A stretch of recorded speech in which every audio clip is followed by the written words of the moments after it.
Where does the switch come from? The overdrive.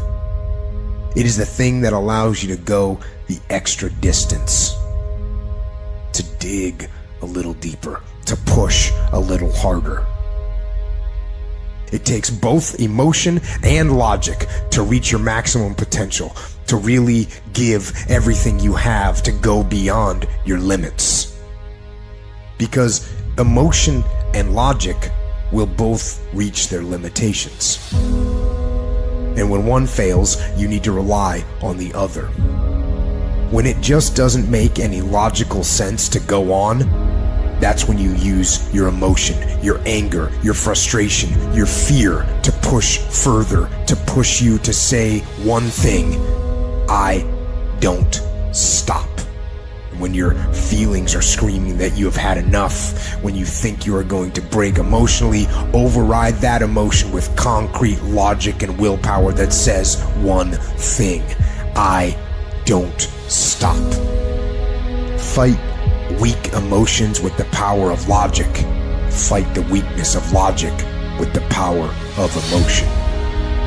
And in the balance of those two, you will find the strength to say to yourself, I don't stop. Everybody wants the prize, but nobody loves the process. Everybody wants to be a champion, but nobody's willing to put in the work that it takes to be a champion. Everybody wants to hold up the trophy and say, man, I did it, but nobody's willing to put in the work that it takes to do it. I love the process. I love the thought of working for what I want. And I firmly believe you're never supposed to wish for it more than you're willing to work for it. Your expectations never supposed to exceed your effort. But a lot of people, they wish, and they're not willing to work. And the great thing about life has a funny way of testing all of us and seeing how bad we really want what it is that we say we want. When you work for something, it gives you a different type of attachment to it. The harder you work, the harder it is to surrender. That's why cats can give up so easy. They ain't got nothing invested. But when a cat work for something, like when a cat been sacrificed for something, well, you gonna have a cold day in hell before you take it from them. You can't be good and be a legend. You can't be great, really, and be a legend. You gotta be phenomenal. I want you to push for legend.